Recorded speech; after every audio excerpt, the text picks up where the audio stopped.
WBHA 020053. It is October the 19th, 2002. This is our 74th interview, and we're at the home of Glen Reid, who was in the U.S. Army in World War II. I'd like to thank you for allowing us to come to your home and do this interview. Let's start off with the easy stuff. What is your full name? Glen Emmett Reid. Glen Emmett Reid. What's E-M-M-I-T-T. Where'd you get the Emmett from? Is that a family My name? granddad. Okay, that's a good name. Well, he was a Dutchman too. Okay. Yeah. So what was your date of birth? October the 31st, 1923. Well, almost happy birthday to you. Yeah, it's almost Halloween. Yeah, it is Halloween after.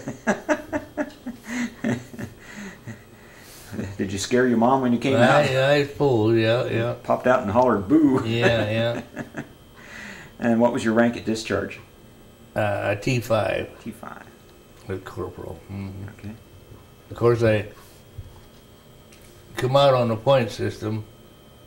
Of course, I wasn't married or didn't have a family, and broke the outfit up. I had 55 points, and I got put in 4 or 5 other outfits by the point system before I got to come home. Oh. And they'd always put you in this outfit, and we're going to give you this kind of a rank and that kind. But if somebody else has been with us, we'd like to have them have it first, then you could have it. And you go move around 4 or 5 outfits, they forget about you. They do tend to. So when I got back to Indiana to get discharged, I had 55 points, and they was getting out here at 22 points. And wow. That's because I was overseas, you see. Yeah. Well, Corporal Reid, where were you born? Laurel, a little town over here. Okay. Yeah. Were you born at home? Yes. All right. Mm-hmm. Tell me, I suppose your mom was there. Oh, yeah, she better be. Yeah. Well, tell me about your mom. What was her name? Carrie. C-A-R-R-I-E. Okay. Her maiden name was Hostler. And, yeah, she's a great mother, I'll say that. Yeah, what can you tell me about her? What'd she look like? Well, I should have some pictures. But,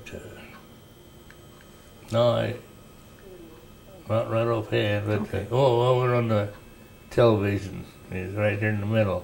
Okay. Picture of my dad and mom, and right behind that clock. I see. And okay, we might bring that over a little bit later on, put it on the camera. And you got a picture. They wanted to take somebody wanted to take their pictures off, and behind them was an old car, a Model T or a Rio or something. I said, no, leave that car right where it's at. Yeah. So it's got a car behind it. Is it really? What can you tell me about her? What kind of personality did she have? Well, she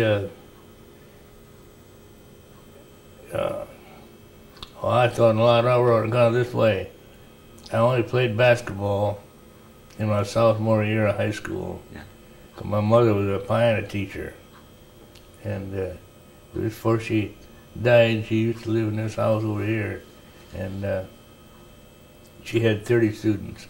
Wow. And she taught a lot of people to still come up and tell how they took lessons from her. Wow. And so when I played my sophomore year of basketball, and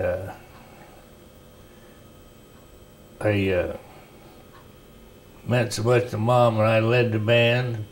I was a drum major and an assistant director, so I didn't play more basketball. I went ahead, and we had a little place fixed up by the bleachers. The band always played in between the games and at the half. Okay. And I directed the band, and it made Mom happy that way, and I was glad of that. Sound like a pretty good woman then. Mm-hmm. Yeah. What about your dad? What was his name? James. James. Yeah, he was quite a basketball player in school. You heard of Dean Jagger? Yes, sure. He was a couple, 3 grades ahead of Dean. Was he really? In school. I'll be darned. And Dean had a nephew who was in my class. Huh. And he got killed crossing over from England to France. in service. Well, darn. Yeah, my mom went to school with Burl Ives, so that's kind of Oh, our is that claim to right? fame. Yeah.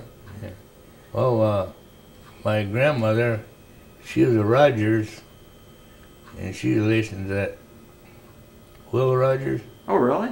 Yeah. Was she really? And going back in history. See, what was her name? Hostler. Hostler, okay. Ida Bell, yeah. Ida Bell Hostler.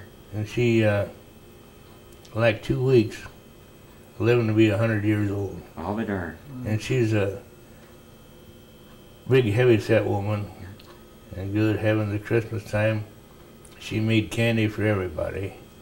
And I got a sister that's pretty heavy too, 15 years younger than I am. And the doctor got on her weight.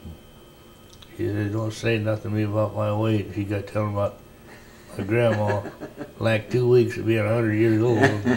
And she was way over 200 pounds all her life. Yeah. Doctor probably said, well, if she'd lost a couple pounds, she would have made those 2 weeks. Yeah. Guaranteed come back that good. Yeah. Well, what kind of fellow was your dad? What was he like? Well, he's the only child in his family, and he's a pretty good basketball player. And that's what I say, he's in the area of Dean Jagger and all that. And he went on to Anthony Wayne Business College over in Fort Wayne and played. There used to be some pictures, I think my boys has got them, in the basketball team over there in Anthony Wayne. And he farmed and done some trucking, general trucking, you know, had his own truck. Yeah. And of course, I can remember back when we was all in a school yet, you see, and it's kind of remarkable how different things change. Back then, all the kids in school, at home, it was all about the same. Right. I meant that they had so many this livestock and so many of that, and when you got home from school, you had some chores to do. Yeah, that's right. And so you grew up on a farm? Yeah. Okay. Yeah. You probably never bored, were you? No. Didn't have time for that, did you? No, I lived at a mile from town, and we didn't think nothing about walking. Yeah. And you might go to town a couple, 3 times and walk, you know, and meet somebody else. Of course, that little town of Laurelwell was bigger then. They had a couple grocery stores, the hardware, and always something to do down there, you know. And they had free shows on some nights of the week, you know. Oh, really? On the side of the building, somebody come in and put the movie in, and everybody come into town. And that's like here in Columbus City, Old Settlers Day was one day. At the Legion Festival, they call it now. Yeah. And I remember Dad always pitched horseshoes up schoolhouse and had a contest. Oh, of course, he weighed about 240, and he's a pretty good sized fella. And Mom would always cook up a bunch of chicken, and a certain time we'd be back to our car, eat our dinner. Yeah, you're making me hungry already. Yeah. They had some good cooks back then too, didn't they? Yeah. So I know you've got a brother. Howard. How many brothers and sisters do you have? I had a brother, Bob, but he passed away with a blood clot, and he was 62. And then I had a sister who lives down in Manchester, Kissinger. She's 15 years younger than what I am. Okay. And then, what did he do? Yeah, what would they do in life? My brothers? Yeah. One brother passed away. I got him a job out here at the factory. I worked out here at Dana Weatherhead, they called it 10. Okay. 44 years. And never laid off. And that's the way that a lot of things happen that you wonder why, but that's just the way it was. They called in 3 or 4 of us before we went. The draft board did. And going to give us a deferment, not to go into service, you know. And one of them was in my class. He took a deferment. Went in March, and in July he drowned it out here at Black Lake. Oh, heavens. And so, like I say, I wouldn't have had to went, but I already had the older brother Howard in the Air Corps. I went out to see him in Lincoln, Nebraska, because I figured on going to the Navy all the time. Yeah. I like the water, and but he is in the Air Force out there, and they had 2 guys to the room, and they usually had it made out there. And I said, well, that's good enough for me. And I didn't say it to be smart. I got a bull-headed captain that interviewed me and went into the service. Well, Mr. Reid, what you got picked out you want to do here? I didn't say it to be smart. Yeah. I said, I'm not too sure you got anything here I want to do. Boy, I got his attention because I figured on going to the Air Force, and so we got that across after a while, after I took my basic training, but I had extra duty for quite a while after that. And yeah. So you be careful how you talk to those fellas. that's right, yeah, but I didn't mean to be smart. I just tell him the truth. That's true. And because I figured I want to go to the Air Force. And so we went ahead, 2 of us took the test, go to the Air Force, and passed the test all right. And here I got hit with a truck when I was 5 years old out here on 30, and I had a fractured skull and broken bones in my, and all beat up, but here they could see that low spots on my forehead. And how long were you laid up with that? oh, I was unconscious, laid up here in Doc Stickler's office, either 4 days, 5 nights, or it was 5 days and 4 nights. Wow. And I didn't have much of a face. It's all swelled up even, you know. I remember Mom brought me in a mirror so I could see myself. And I busted out laughing, and they thought I clicked. And just, you know, I just laughing out loud how I looked. You know. But and I didn't say nothing to them about it when I took my physical, but they could notice a small dent in your forehead, you know. So I thought I was going to go to the Air Force anyhow, and took 125 of us from Camp Perry, Ohio. That's where we went. Yeah. And they put us on a train, and pretty soon we were going to California. Well, let's not get too far ahead here. I'd like to back up a little, learn a little bit more about when you were younger. Oh. What kind of things did you do for fun on the farm? Well, we played a lot of ball, and of course we always hunted. Yeah. Of course, back then there's so many more rabbits or something. Yeah. And mostly rabbit hunting. Yeah, rabbit hunting and was squirrel hunting, and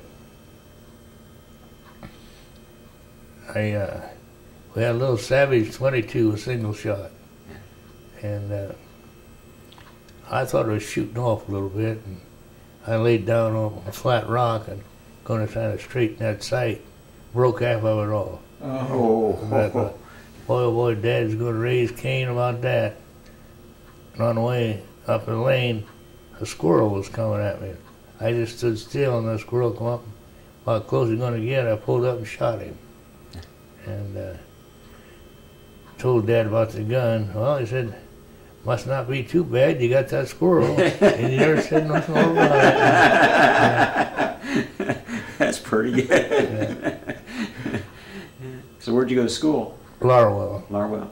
I started up here at Thorn Creek. The last 2 years they had school in a one-room schoolhouse. Huh. And they closed that up. And then the 3rd grade I started in down Larwell and finished up down there. Okay. So you had separate grades at Larwell? Oh, yeah. Remember any of your teachers? Oh, yeah. Bob Forrester, Miss Summers was my 1st and 2nd grade teacher.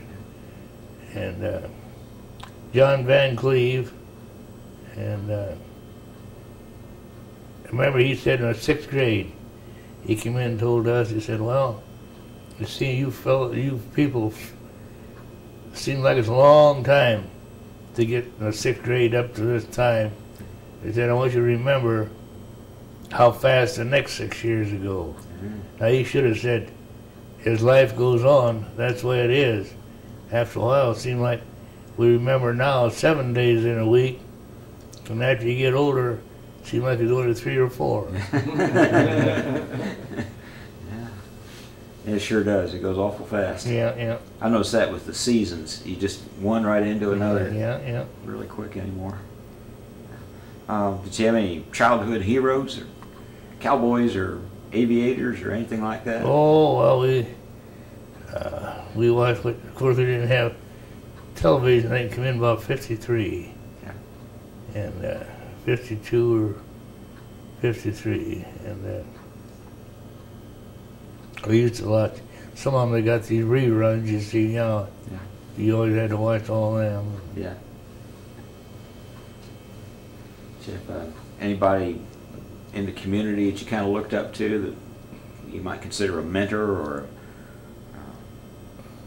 someone kind of gave you a little boost along the way as you're growing up? Oh, I know there's a lot of people. We was always in a 4-H club. Okay. Back then, that's when we had horses yet. Yeah. And we took horses, colts, fair. You had to train all them, you see. I mean, teach them to stretch and do what you want them to, try to do what you want them to do. Yeah, I've been knocked out a few times with them.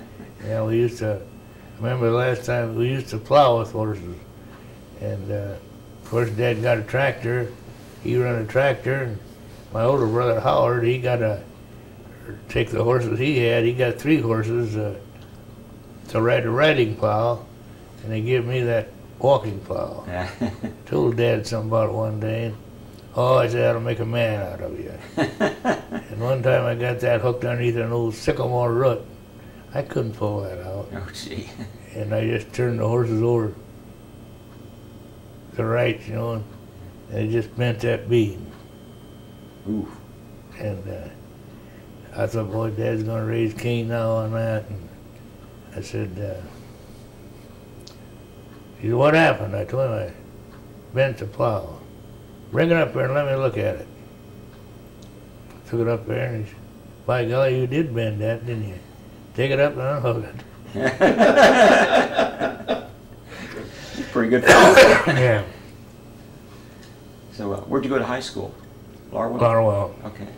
So all the way through school there. Yeah. Well, where did a young man take his dates when he was in high school back in Larwell in those days? I don't know. Maybe I was a little slow coming on, but I don't remember having too many dates in high school. They had dances, through the 4-H club. And, they'd have it up here at Columbus City. Back then, when you graduated from school, they always put all the grades in the neighborhood come up here to Columbus City, and they had a guy that took pictures of ponies, and he came in and took a picture of all of us together. Okay. Who all graduated from Wadley County. Well, when did you graduate high school? 41. 41? That was the year we got all them government jobs. Yeah. So, WPA and stuff? No. Or that's when the war was. We got bombed. Those government jobs. Government jobs, because they had, we had the biggest class that ever graduated from Larwell, and of course some of them went in right away, but I didn't go in until 43. Yeah. And I worked out here. That's when they wanted to give me a deferment out here. So what did you want to do when you got out of high school? Did you have any idea? I never had much of an idea what I did want to do. Most folks don't, but some fellows have a very definite idea. So you graduated in 41. The war hadn't started for us yet. No. It had been going on in December. Europe. Could you see it coming? Did you think we were going to wind up getting involved in a war? No, I didn't know that. That's kind of a surprise when they bombed Pearl Harbor. Yeah. Where were you when they heard about it? Well, I suppose he's probably working. I don't know. I don't remember right offhand where I was. A lot of people do. Some have a very vivid memory, others don't remember it at all. Yeah. Oh, I was going to ask you about the Depression days. Oh, yeah. How'd you get through those? Well, that's what I say. I was going to bring that up too. Yeah, we done without, but everybody else had to too. Yeah. But we lived on a farm, and we always had something to eat. You know. Yeah. We raised it, and neighbors back then used to get together and they'd butcher their own hogs. You know. Okay. And they'd always find somebody who could do this or that. You know, to butcher. And we had sugar curd hams. I've heard of them. They always be hanging up in the basement. Oh yeah. And of course, rabbits. And of course, Dad liked to fish a lot too. So we always ate pretty good. Yeah. Where was a good place to go fishing around here? Well, you remember Tadpole Lake? You know what that is? No, I don't Ryan know. Lake. There used to be a lake. We'd take had an old bachelor.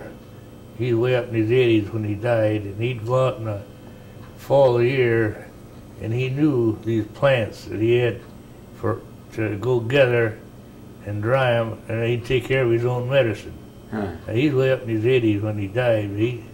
So he'd take us kids up this creek. So we go to a sandbar up there at Ryan Lake. We could fish up there, you know. Yeah. But he'd collect these herbs and stuff that get him through the winter. Way ahead of his time. Yeah. He's back with the Indians, yeah. Charging big money for little bitty bottles of that stuff now. Yeah. So you graduated in 41. What was his name?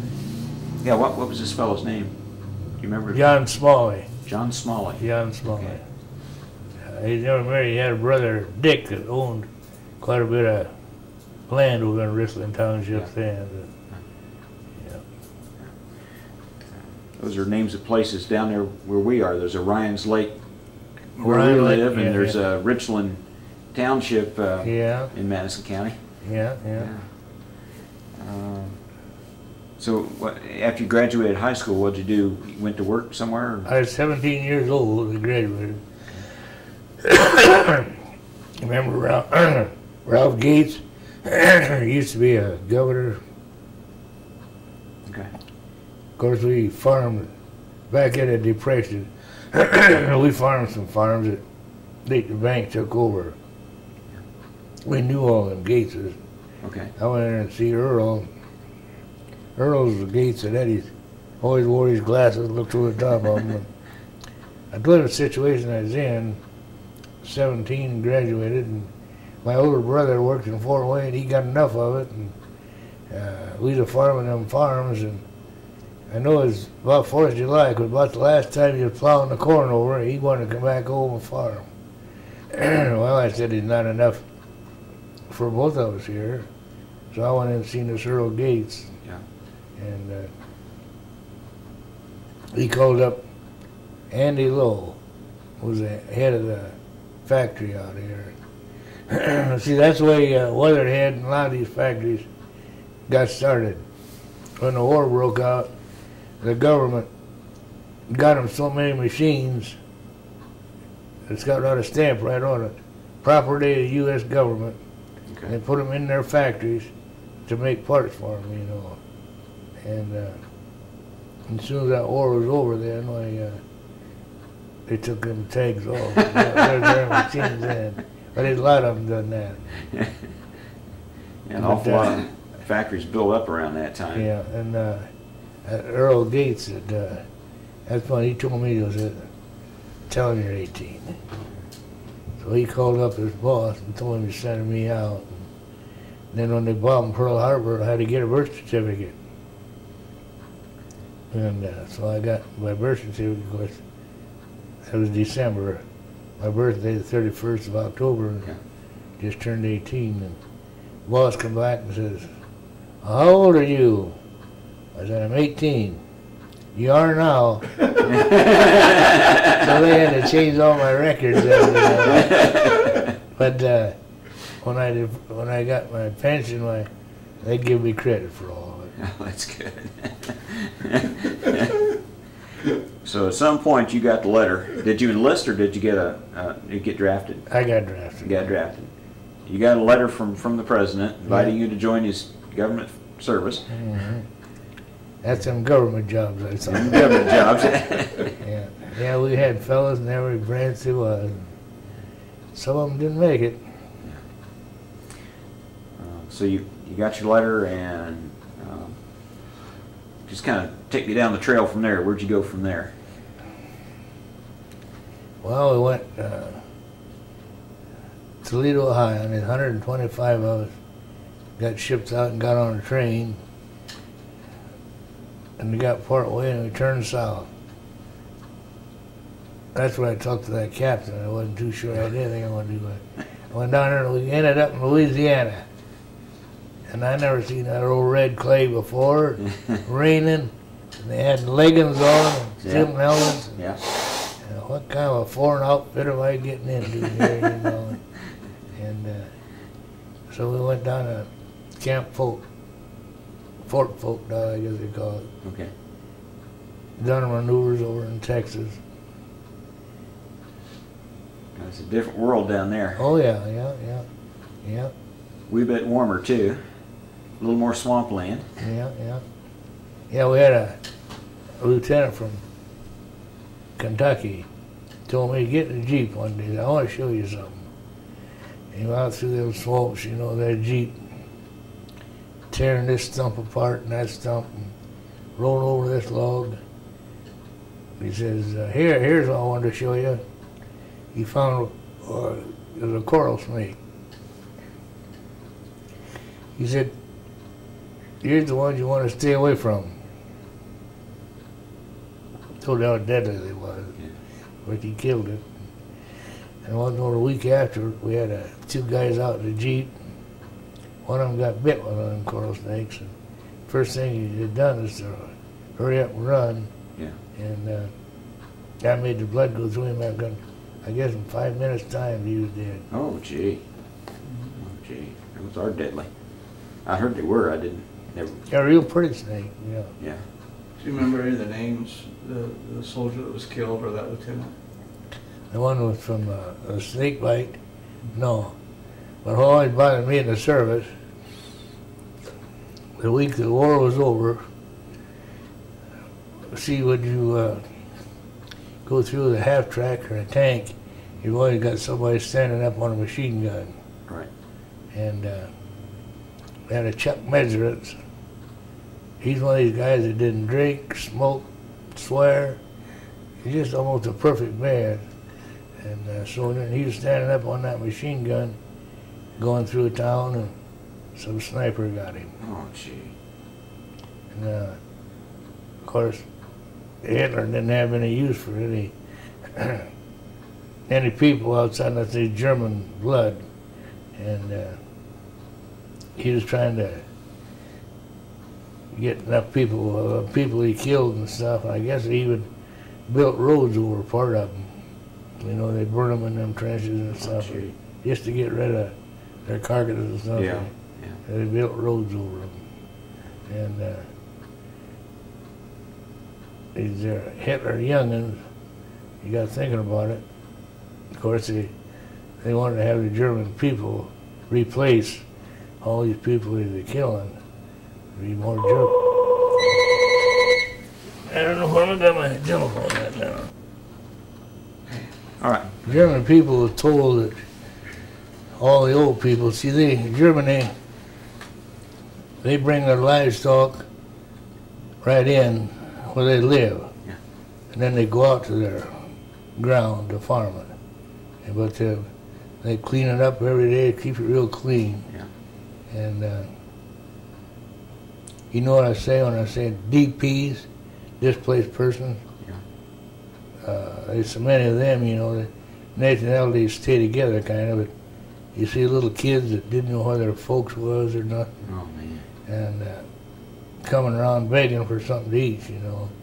We had them C rations and K rations, and once in a while we had the mess truck catch up with us, and little kids come around and a tin can and a stick or something, you know, and beg them for something to eat. You can't keep from feeding little kids. Oh, you couldn't eat in front of them, could you? And, Couldn't. so we got orders one day that we wasn't supposed to do that. And that same way, we go through, like I told you, they brought their livestock right in their housings where they took care of them. And a lot of these DPs come in groups, you know, they kind of stay together going back to their home where they was, before they was captured. And you might shoot a hog, and people always ended up somebody played accordion, and they'd butcher that hog and cut it up and have something to eat, and they'd really have a party, you know. And we was told we wasn't supposed to do that anymore. And but they didn't say we couldn't hand the gun over to somebody else. And but you see how them fellas butchered over there. We used to butcher hogs too, and you'd have to scald them in hot water, you know, and take all the hair off. And the guy get down on his knees with a big hog and have a bunch of straw, and he'd set that on fire and burn that hair all off in that hog, you know. Yeah. When he got done, washed that all off, you couldn't tell it had been scraped, just as white as it could be, clean, you know. There's no one They'd butcher it up, and then they'd have a party. Well, you took your basic training down in Louisiana. Yeah. Did they have plenty of Army mud for you? Oh, yeah. Yeah, they were always real good about mud. Red clay, yeah. How about England? I get rain about every day I was over in England. Yeah. There's 4 of us we picked up. Of course, England had a lot of loose bricks laying around all the time anyhow. Yeah. And the 4 of us we picked out, we had to go with ordnance to process our vehicles, see if they had gas and oil in them. And that was my job, one of my jobs, and run the gas track. Some of them had to take the cosmic lead off. I didn't want that. And that's when we got to Ford had a lot of motors, and then they would get 30 of them ready one day, and they'd send up drivers and take them back. So the last one to go back, we took back ourselves. And that's when I got to drive a light tank. Had twin Cadillac engines in it. Didn't have to shift it, had hydromatic. Wow. And of course you got to learn how to drive on the wrong side of the road over there. At night you had them little peak holes, you know, night lights they call them. You follow them, and the guy ahead of you get mixed up and go in the ditch, you followed him right in the ditch. And you couldn't see the blackout, they call it. Yeah. So I drove that light tank back. They drive on the wrong side of the road. And of course, I guess back then, when you're hungry, you're hungry. And a kitchen truck come by, going to pull up, stop in front of me that way. And I pulled over to the left side of the road and stopped. By the time I got there, he took off. Of course, that made you kind of aggravated, you know. And I just kicked her in gear, turned it out. Of course, there's a guy standing up there on a machine gun. And he dropped down in and laughing. What's the matter? He said, when you done that, he said, your tank caught that. They put their sidewalks all in wedges shape. Yeah. And fired your tank up, fall right up in the air. He said, boy, people are getting out of the way fast. But there's an awful lot of loose buildings, you know, brick there. And we crossed the channel then. Well, let's back up to where you were in America. Where'd you go from Louisiana? We went to New York. Went to New York? Yeah, to go to ship out. Okay, did you wind up in Camp Kilmer to ship out? That's one of them, yeah. Okay. All right. And you went across, what kind of ship did you go Okay, across? I go to say that too. It's Henry J. Kaiser, is that the guy that? Oh yeah, yeah. Yeah. There's Liberty ship and come back on the Victory ship. Did you really? And there's a welding on them all the way over and all the way back. They turned him out fast, didn't they? Yeah. And he tried to make cars, but he soon gave that up. Yeah. Could you tell any difference between a Liberty ship and a Victory ship? No, same ship. Same thing? Just different name, yeah? That's all, different time. Just different model. That's what car makers do. They throw another model name on there. Yeah. So how was the trip over? Well, I never got, Put it on pause. Got it. So you're going over on a Liberty ship, and come back on a Victory ship. was it seas pretty rough, or? Oh, well, that's what I was saying. There's one of the cooks on there. He's from Indiana. And, of course, I got acquainted with him. Remember his name? What was his name? I don't know. No? Okay. I'm sorry. And he always seen it. Of course, I never got real sick, but didn't feel like eating a whole lot either. Yeah. I always had, if I wanted an orange or I wanted an apple, I had one of them any time I wanted for that fellow. And last time that's all I'd eat, an apple or something like that. So where'd you? It's them ships, the slept was 3 high.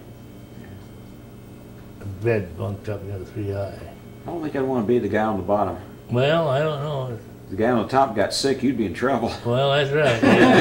Yeah. So where'd you land in England? Well, Cardiff and Liverpool is where we got our equipment from. And they come in at Cardiff and Liverpool. That's up here north.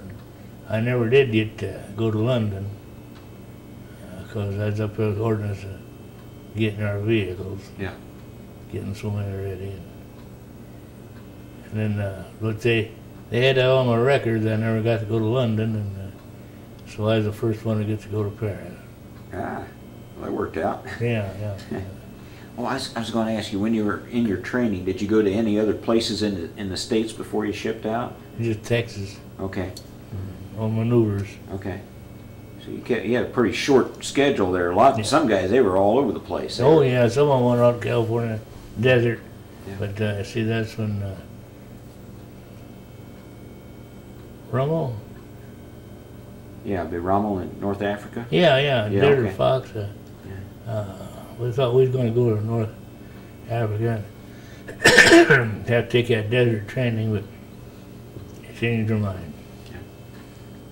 So you were in England. How long were you in England before you went over? I don't remember now. I got one of them sheets he's got tells where I was at and when I was there. I didn't know nothing. I know they come out, and after the 50th year, they come out in the paper, and people would come out and they sent everybody got it out of the paper. How'd you know where you was at a certain time and this and that? And I said, I didn't have any idea where I was at or the time or anything, but when we went to our reunion, they gave us a slip and told us where we was at, where we went. How'd the English people treat you when you were getting ready to go over? Well, they kind of tired of looking at GIs, or they friendly? Oh, I know. We never thought too much of the English people. Thought American was crazy, because like the infantry, get out. Infantry had a hard time with it, and they said one get knocked down, and another or two would jump up and keep right on going. And of course, we made more money, and what the Englishmen did too. We got paid more, and they drank warm beer, and of course we wanted cold beer, and we'd have to. We just even rent a room for a night, in the pub. They call them pubs. Right. We'd take a room, and they'd have the beer cold for us. And of course, they wanted our money too.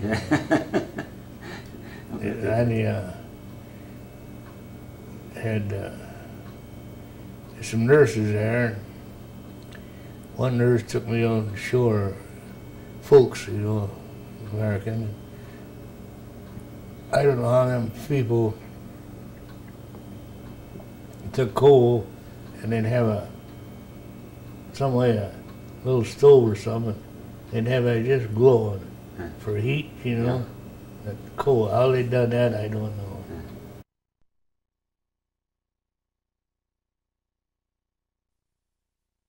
Did you do any kind of training when you were in England? Did they have you doing marches or anything? No.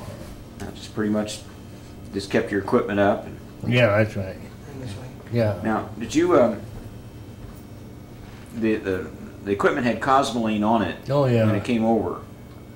And when did you actually take the cosmoline off? Did you wait Over till you got England. got Over across? England. Okay. All right. And when did you actually go across the channel?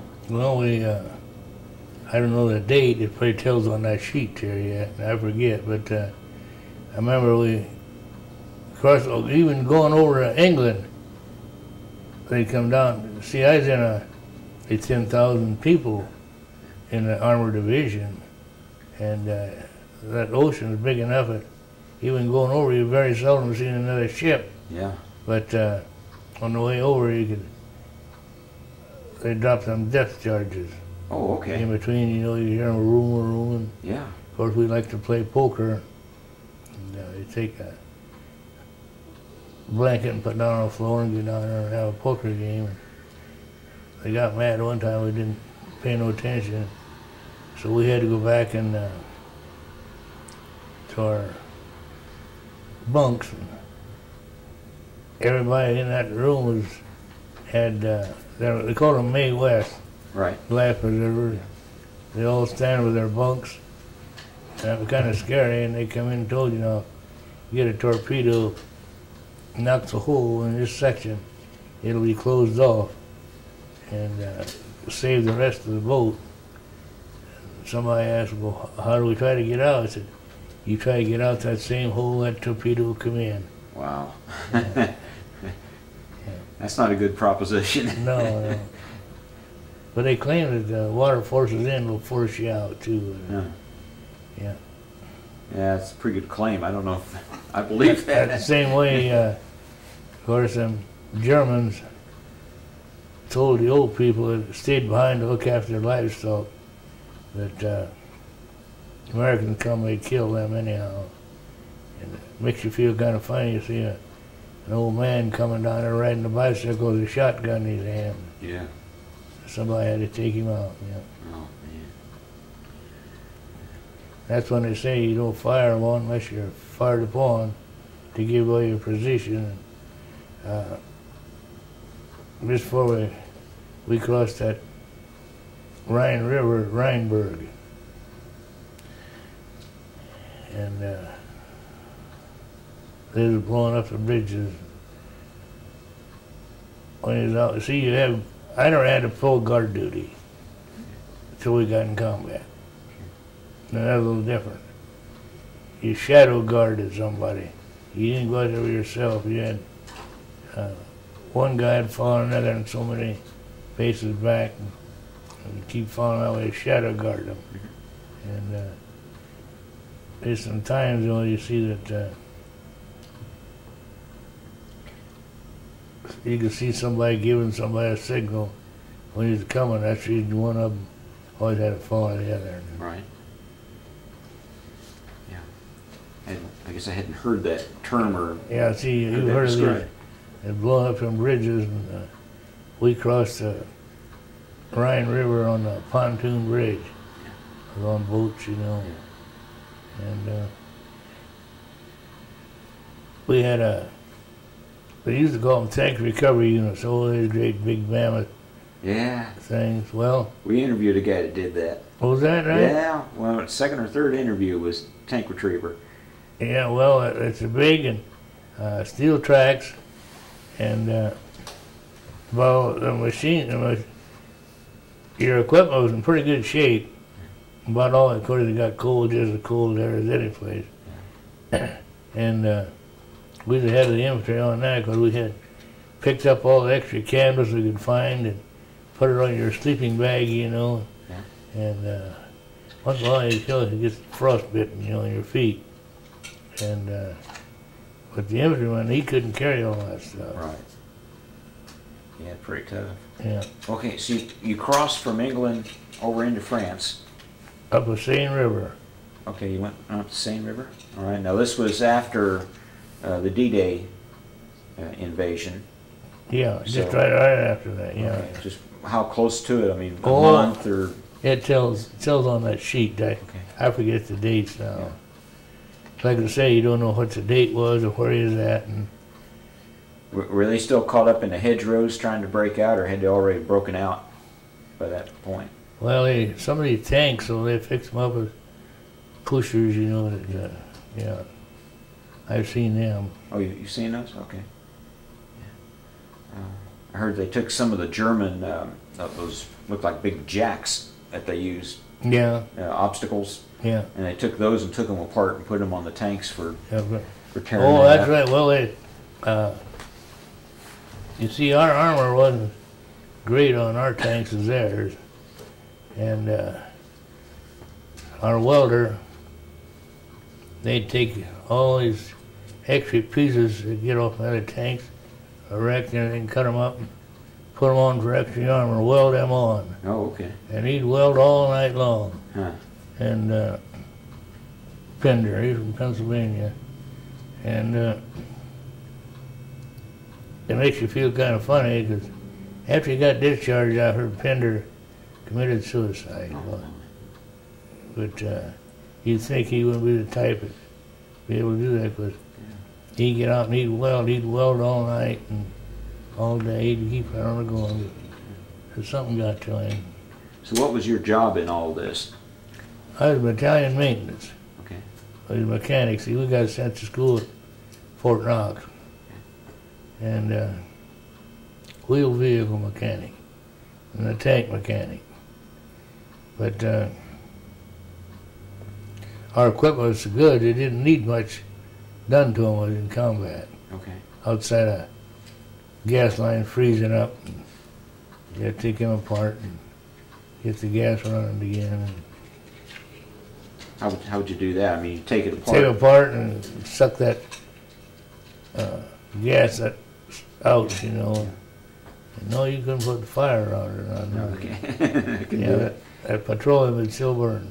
And if you ram something down inside of it to clean it out, or Yeah, if you had to, it was that bad, yeah. so how close was your unit to the front lines of these tanks?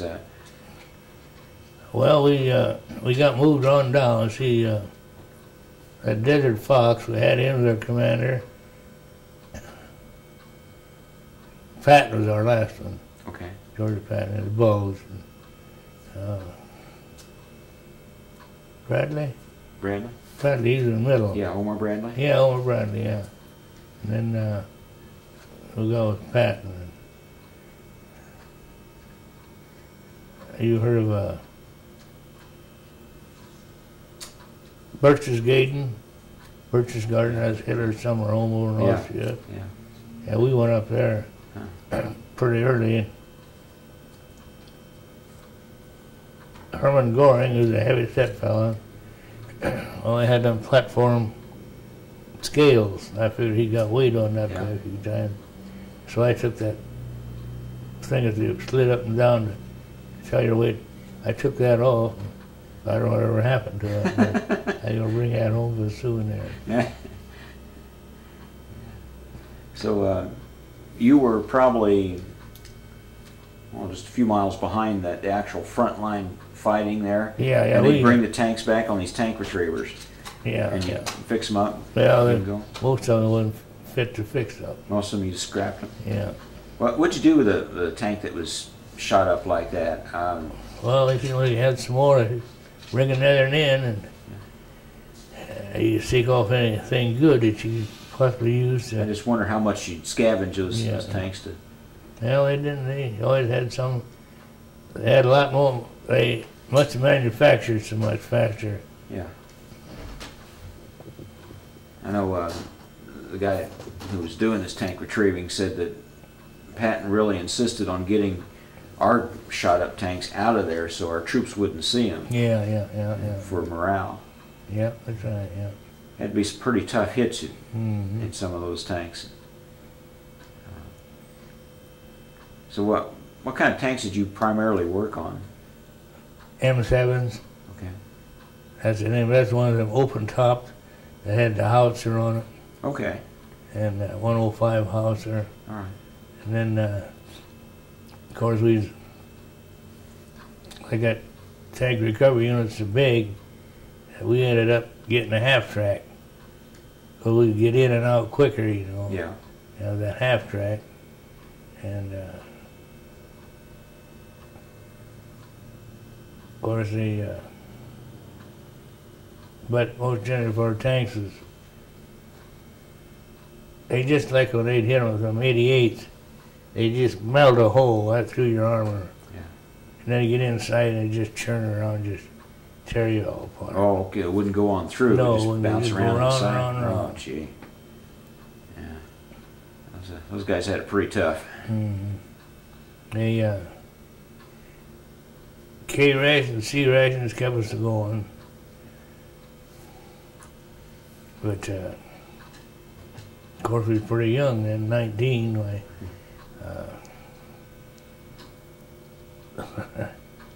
I know we didn't eat the best food there was or anything.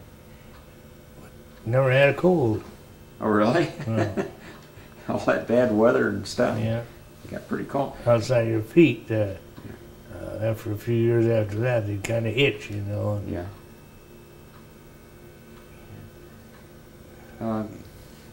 Kind of help me out here with the path. You went in on the Seine River, and where'd you go from there? Well, we started up north.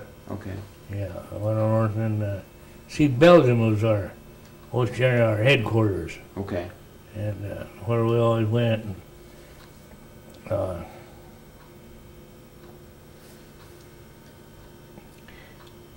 Well, I got pictures around here at people want to wash your clothes. Once in a while, you find a place you could wash your own clothes, you know. Yeah. And then you got ready to go on pass or go anything like that way. They give you new clothes, you know, or someone's been all washed up. So did you get to go to any of the French towns or anything? You said you went to Paris. Yeah, I went to Paris. Well, we went right up through France. But not no disrespect for the French people in France, but like to me, they didn't have the ambition because they got hit going both ways, you know, and they didn't fix things up. And German people, they was fixing up what they could right away, you know. Yeah.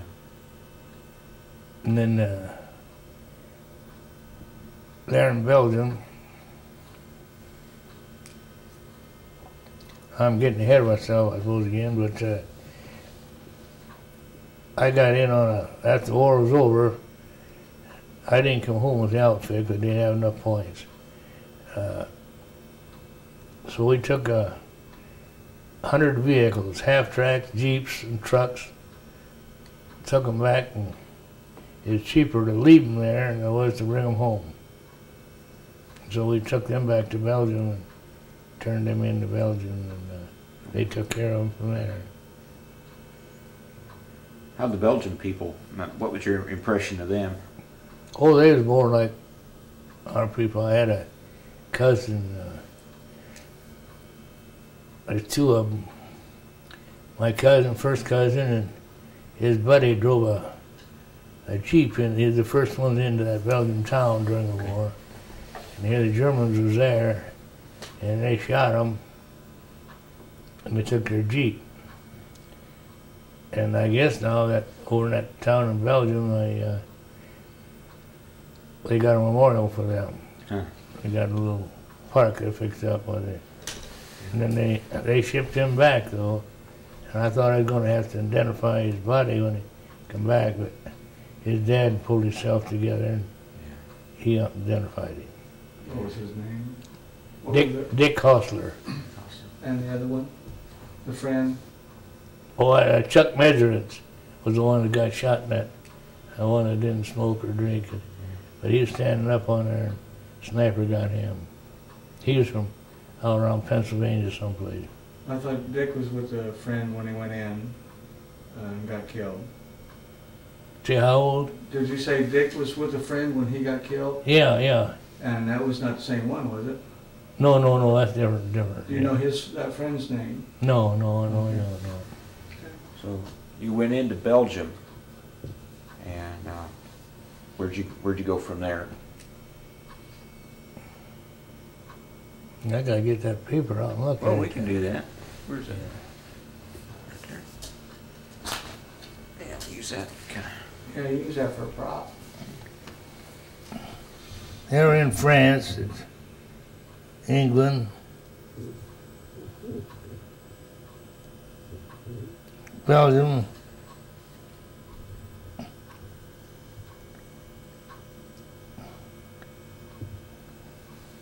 into Holland, and we were in Germany.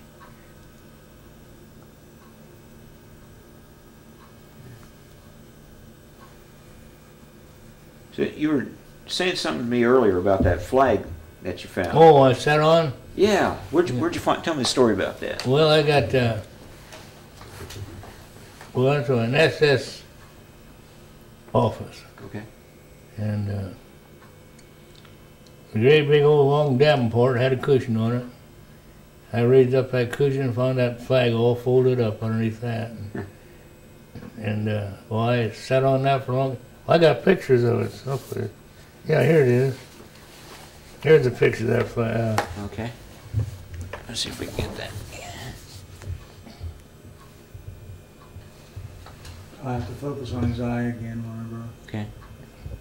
Yeah, that picture over the whole side of that truck and cover that up. It's a big flag. Yeah, well, it was a big. Be a good seat cushion.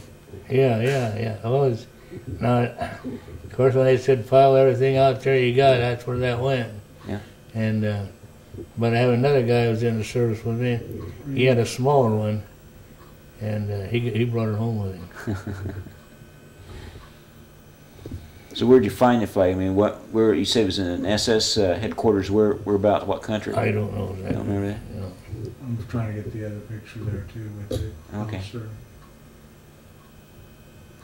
See if I can't get that group in there. Focus in on them. It's very vague. I guess I can't do it.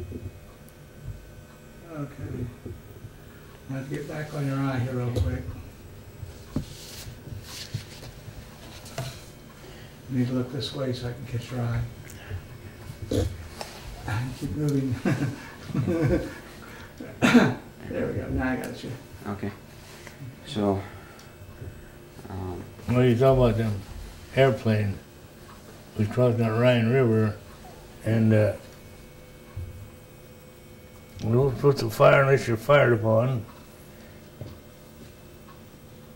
I was out there on guard in the middle of the street. One of these had a dogfight going on, and what are you going to do when these pilots come down low enough? They get clear on the rooftops, so the anti-aircraft there couldn't shoot at them. Yeah. And you sit there and watch, and you see the pilots sitting in them airplanes going over. Huh. You don't hesitate then. You know? Yeah. And yeah, there's like before we crossed that Rhine River, there's one pilot got shot down. After see him going, a big cloud of fire and smoke go up, you know. And like they get mad and is going to go back and they followed him right in the same trap that he was in, and they got them both. Oh, gee. So, you probably worked with a pretty small group of fellows, didn't you? I mean, your immediate work group? Yeah, they was about 18, 20. Okay. Well, we got a picture somewhere. That's my section here, work group. Right in front of that flag. That's your group? Okay. Yeah. What can you tell me about those fellows? Can you give me some names and maybe a little something about each one? Well, well, if you want, we got some Jewish people. Yeah. in our outfit, and they always kind of laughed. Do you believe them German people can tell by the characteristic of a person, their face or head, whether they're Jews or not? And these fellows kind of thought they could. They kind of grinned and they'd see them. Yeah. And of course, here we're a melting pot. We don't know nothing, no difference here, you know. Yeah. But Gaskin, he's the old master sergeant. He's from Pitkin, Louisiana. He's on the edge. Evans from Ohio. Fells from Pennsylvania. Old Pop Daniels. He's always finding something to drink. He used to drive some kind of a liquor truck or something, delivered it. Yeah. Now he said, "Well, you guys find something." Of course, they all drink over there in Germany. Kids even go and get their beer and stuff to take back for dinner, you know. And he says, "Not that I want to drink, but I want to see if it's fit for you guys to drink."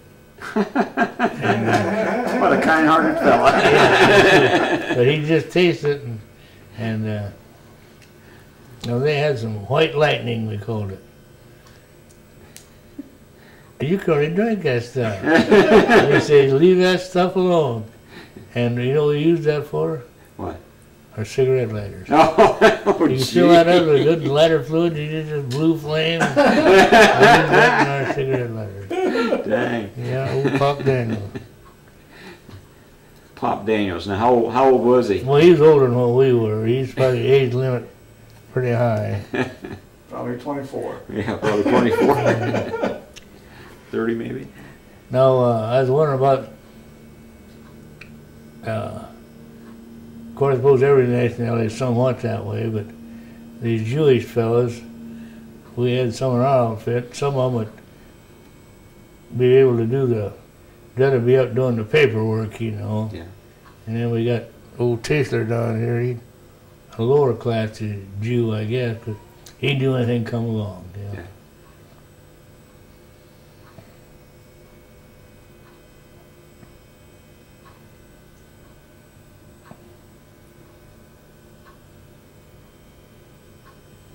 There you go.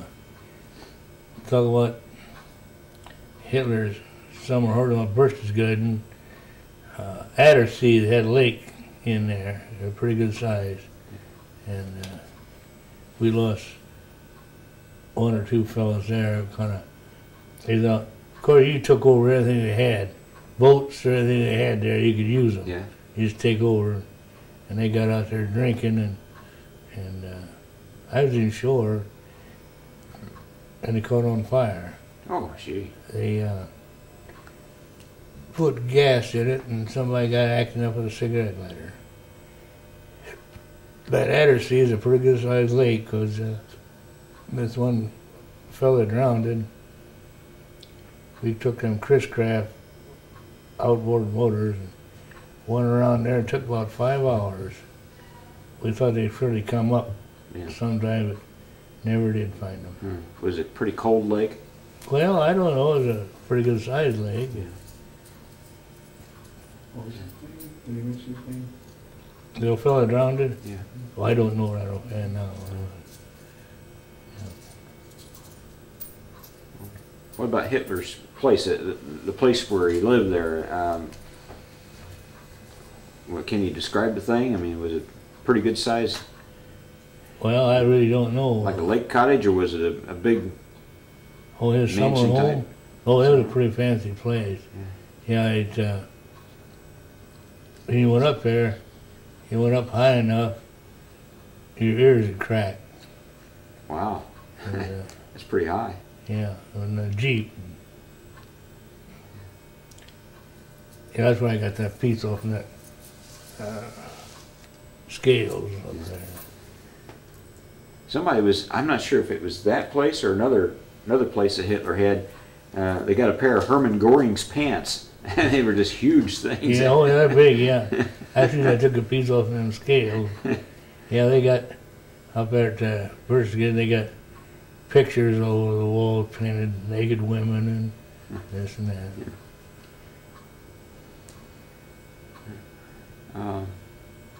So, were you involved in the Battle of the Bulge, Jenny? Yeah, Okay. that's the last one. Okay. Patton had that. Can you tell me about what you saw there? Well, you see, I was in the artillery, and we had them howitzers, and they shot quite a way according to how many bags of powder you put in them, Right. how far they went. So we was back a ways, Yeah. and but when that one time they blew them dikes up, that held us up for a while, you know. Yeah. But you just wondering all them fortresses they had built up, cement and this and that, how many truckloads of shells that they could fire over there. Of course, back then,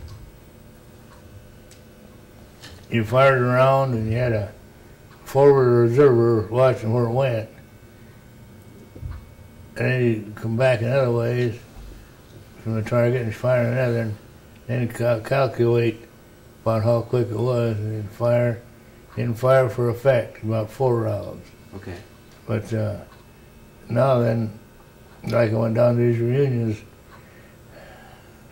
the way they do it now is all computer. Yeah. You had to be set in a certain way before.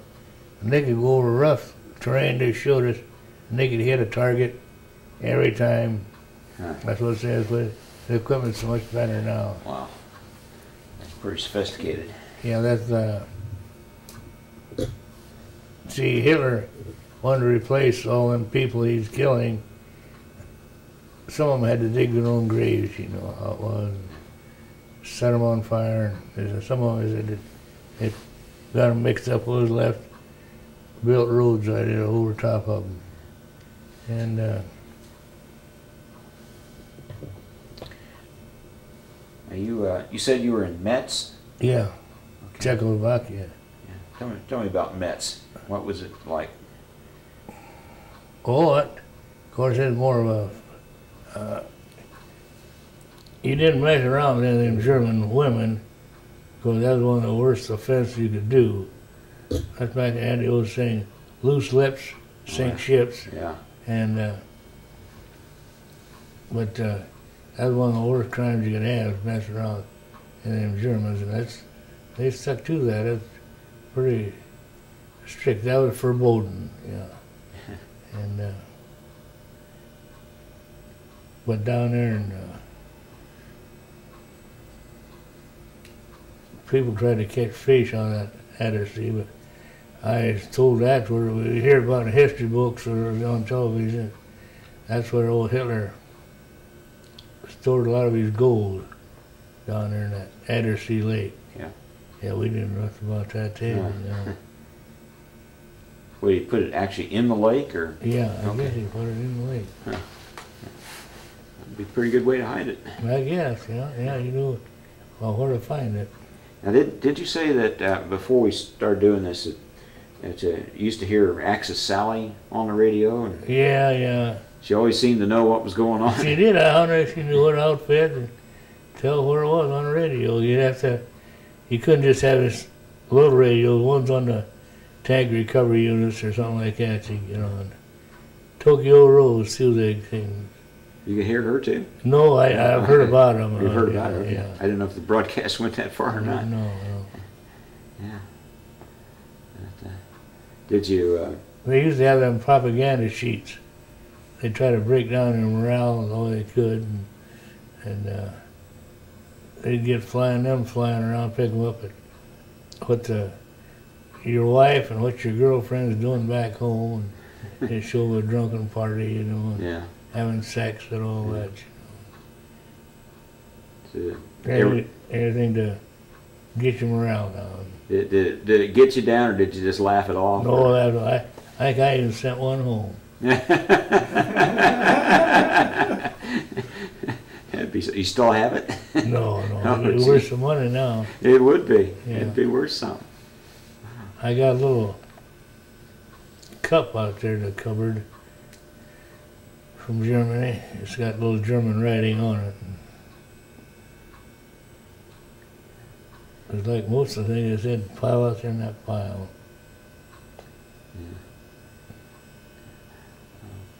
Hindsight's always 20/20 though, isn't it? Yeah, You knew the officers Yeah. were getting that. Yeah, they made a pretty big threat, but Yeah, you could, you probably could have carried a lot more home than what you did. they said, anything military, you could box up and send home. I guess you could, couldn't you? Yeah. Was the mail pretty good? Well, sometimes you get it a week or two late, but Yeah. I sent home a gun and had a bayonet on the end of it. You just pull it Yeah. out, use it for a little bayonet, or else you could stick it in the ground for a tripod, you know, to Okay. sights, you know. Huh. I get thinking, I think my son got that. I had,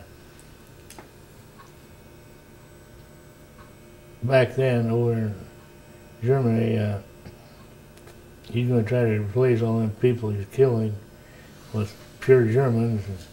And the German women, they claim if they had 4 kids, they got paid more money in the jobs they worked at, you know.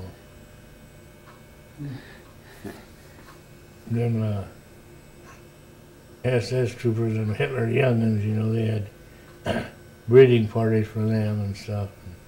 And he wanted to replace all them people as Germans. And I heard they were pretty tough fighters at the end. I mean, they were oh yeah, they were nuts. they'll cut your head off. Yeah.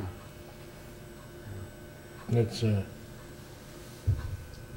you said that you were under Omar Bradley for a while, and then George Patton. Patton's the last one. Did you see either one of them? No, Never got a chance to see him. no. Now I know Patton was out and about quite a bit. Yeah, a lot of yeah. fellows saw him. I can't remember. They had different things going on, and maybe I wasn't interested in it enough that I didn't go. Of course, you'd have to, when they marched in front of them, well, you had to step right off. Yeah.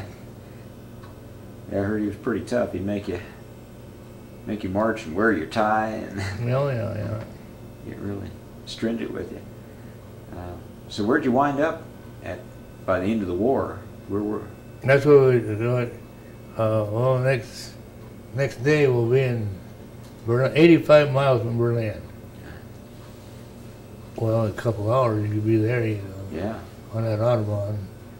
They stopped us there in the Harz Mountain, and that's where we was putting on rubber tracks, but it wasn't getting slipped around as much as it was steel tracks. Right. And that's when they turned us south. We went into Czechoslovakia and Austria. Huh.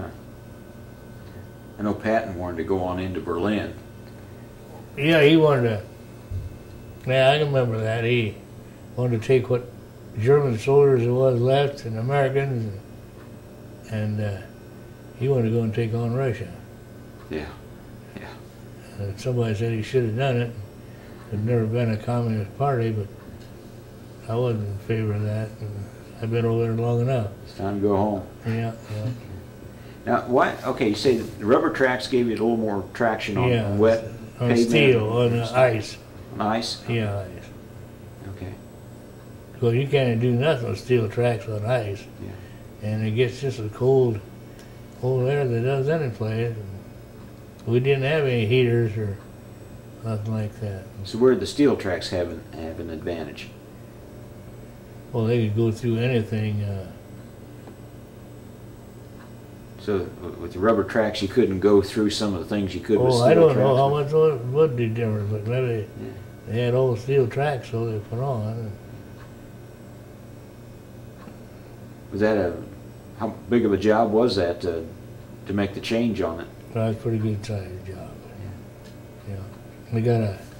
I learned there that to tighten up their tracks, they got a big brass nut. You had to turn on a steel shaft, and you put oil on that. And so when they get hot, it gets tight, and you can't really turn them.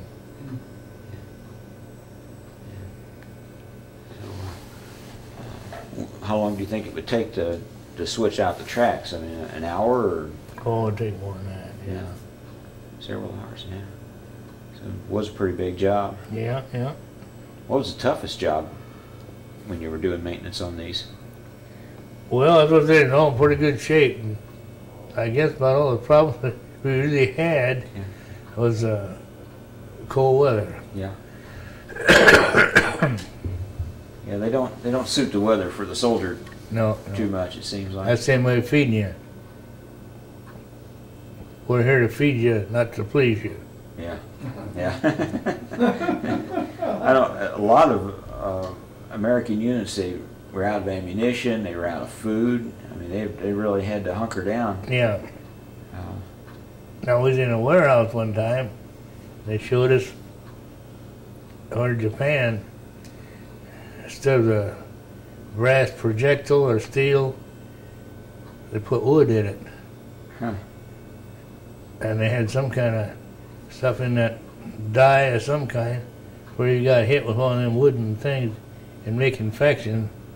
They say one of the steel ones, you could kill somebody.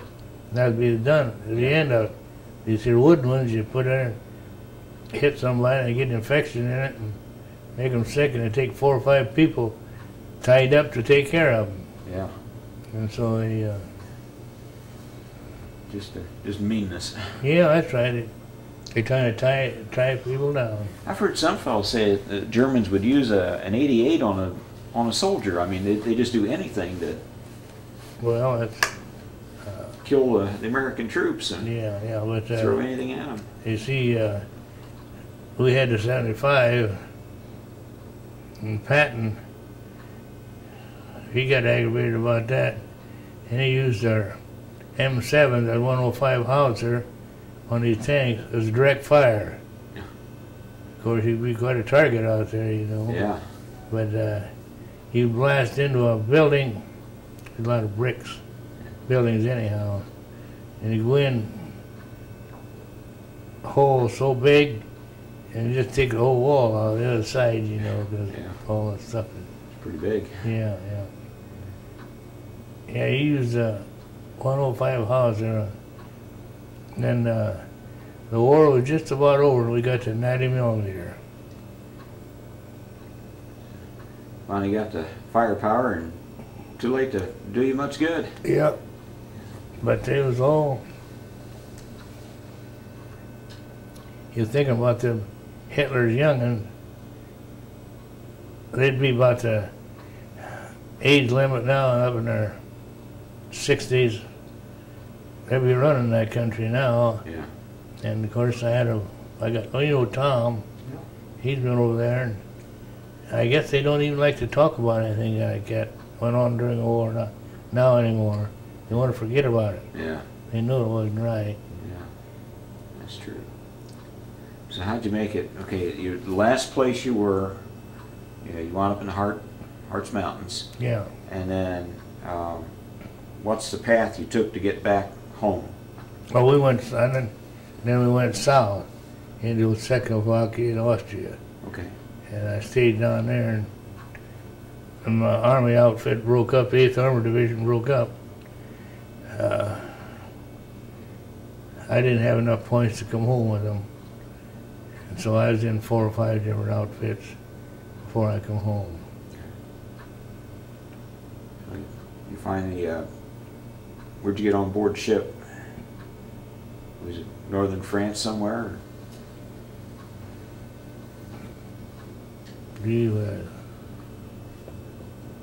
Le Havre. Le Havre, okay. They had all them camps named after a cigarette. Yeah, Lucky Strike, Chesterfield. Yeah. And I don't know first what one was. Might tell him there someplace. And you got back, you got on the Victory ship and came back across the Atlantic. Yeah, yeah. How was it going back? Right. It still took 14 days. Yeah. He got some Jeeps and stuff. They had a caravan to take it back to Belgium, didn't he? And I took and I went back with a convoy Got 100 vehicles given to the Belgian government. And then we rode them 48 cars Okay. back to camp. They held 40 people or 8 horses, either one, yeah. Could you tell the horses had been in there? Oh, they had them all cleaned out, yeah. But that's the way the German people were, though. They'd keep their livestock right in their homes and drive out their farms to farm it. Yeah, to this day, German people are very clean. They Yeah, really well, keep yeah, their they property clean, nice. yeah, they'd scrub up their stalls and everything. And I noticed right away it sounded kind of funny to me. It looked kind of funny to me. They wasn't up on farming like we were. Of course, they just little patches. Yeah. They still use an ox Huh. hooked up with a horse. And we, what the hell that? I never heard of an ox and a horse being together. Well, they had them I teamed didn't up think they'd together. be even enough. So you got back. How was the trip coming back across the Atlantic? Was it Took the same number of days. same number of days? I mean, was it rough seas or easy or No, it's about the same? about the same, yeah. And you landed back in, you come into New York, Yeah. past Statue of Liberty. Mm-hmm. Oh, yeah, I see that. Okay. Oh, you're still there. Yeah.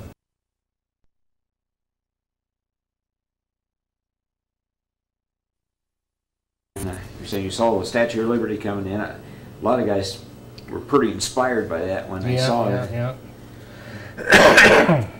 I've been in New York once and I didn't get over there to see it. I Oh, is wish that I right? had. Yeah, I wish yeah. I had. Just couldn't arrange it. So then you come on back to come back to Larwell, or where'd you wind up? Yeah, I come into Huntington. Honey, And my dad come down and picked me up. it was good to see them again. Oh, yeah. So you were to actually process you out to discharge you.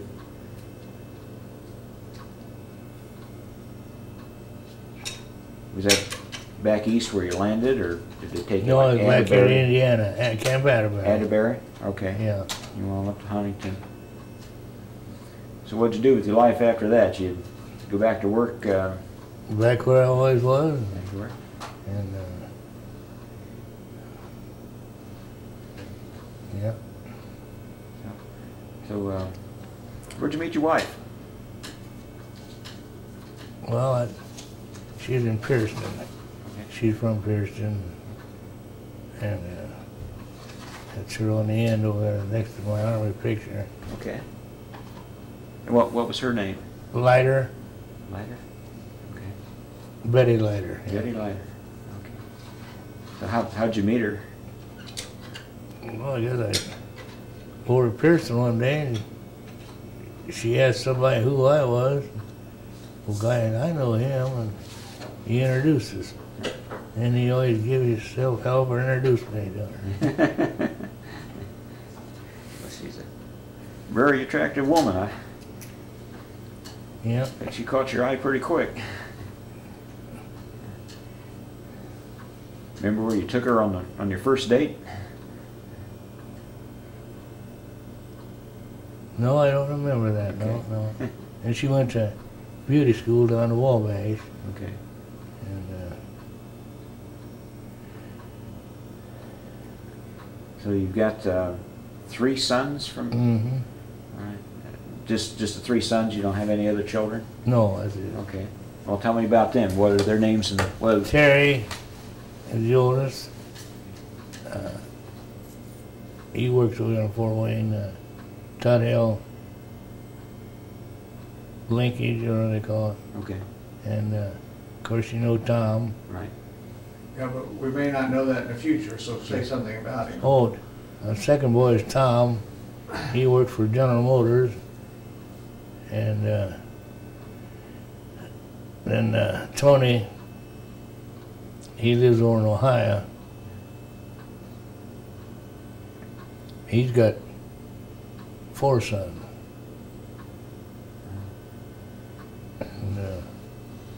so I got 8 grandsons and 4 granddaughters.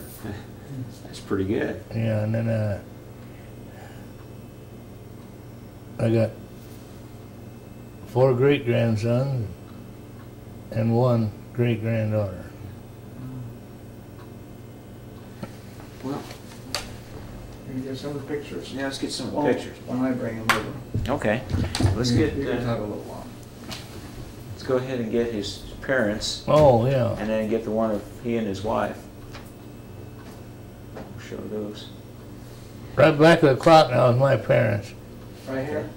Yeah, This one here? that's my parents, yeah. Okay. I'll have to focus in on them. All right. I got,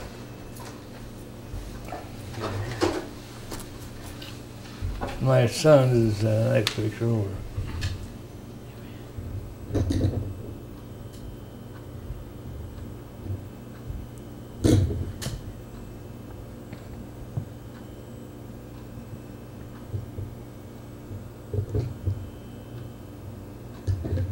I can individually if I can.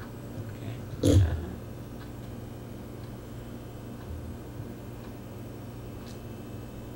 Nice looking couple. And I don't know what kind of car is behind them. In the next picture?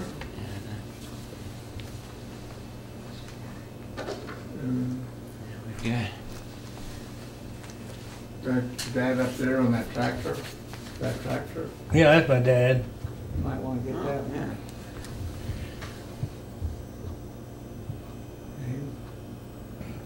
Hey, watch out there, there you go. There you go. Boy, she is pretty. Yeah. All So how long were you married? 52 years. 52 years. right. Okay. I can definitely see the attraction. Mm-hmm. Okay, then I've lost it. That one up there with the tractor. Excuse me, getting to it. Well, that one won't go. No, it'll come on. I'm gonna just It's try been to hanging there so long. Let's see if we can get aim at it. And I think the light's gonna have to be turned off first.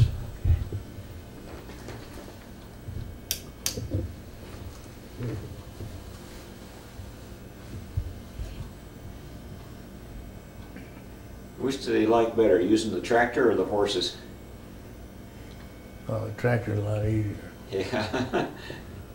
Okay. I know some fellas, they got the tractor and they like the horses better because they were just kind of used to doing it that way. Well, I got to thinking afterwards. We used to use them horses, and I don't know who that was anymore. Some farmer around here had 2 teams, and he'd let them, one team, go with themselves ahead of him, and he just talked to them, and he'd follow another team. Okay. And I can't think of who that was anymore. But we went out and watched that one time. Huh. Kind of obvious. And they were.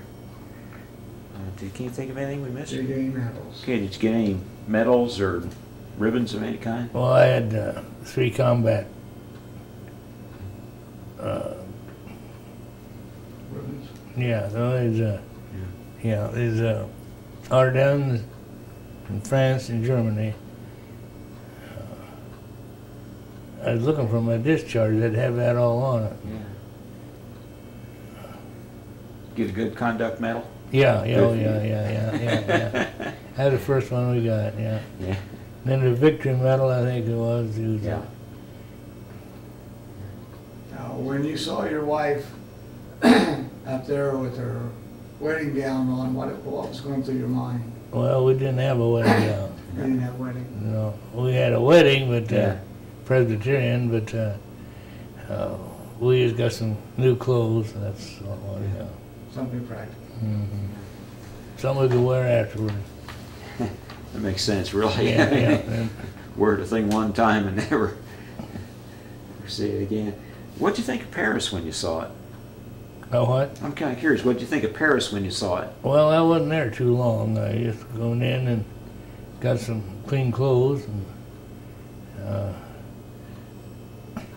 they're not. They don't get. They're trying to see what they can get for nothing. That's my idea. Yeah. And often soldiers, and but they don't. Of course, they got hit going both ways. Right. They didn't have getting things fixed up, but like Germany, they're trying to get things put back together, you know, quick as they could. What do you think the Army did for you? How you think it changed your life? Well, I wonder what am I doing over here? I didn't have to be there in the first place. Yeah. But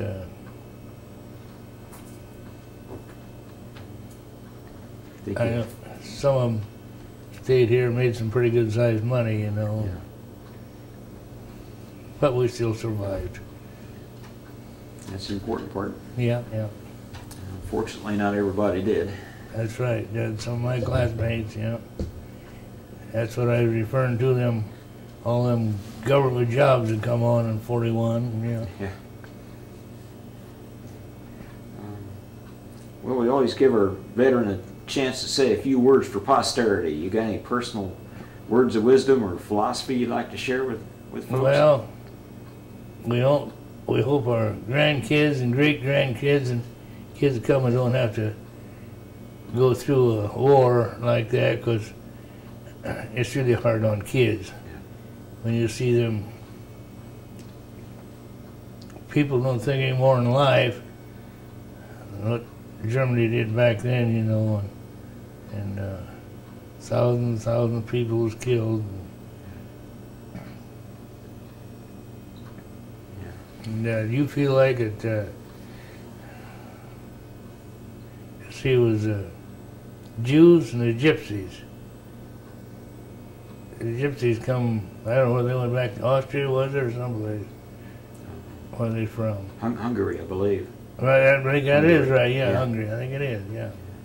And, yeah, some of them had to dig their own graves, and then, Did you ever get to any of the camps that they were in? concentrated, yeah. You did? Yeah, we liberated some. Oh, well, okay. Well, tell me about that then. Yeah. What? But you see people come out, skin and bones, and little kids might show us their tattoo on their arms, you know. Gee. They come around wanting something to eat. Yeah, they starved a lot of people to death, I'll say that.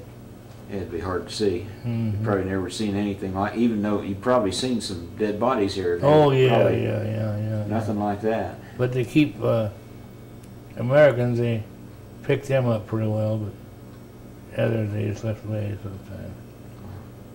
Now, did you liberate POW camps or concentration camps? Where they? Concentration camp. Okay. Did some of them have names that you knew? No, I can't think of offhand. Well, like Yeah. Buchenwald or Dachau or something like Yeah. that, you recall? That's been so long ago, you know, I forget your name Yeah. now, yeah. Did they have the ovens and the gas chambers there at those concentration camps?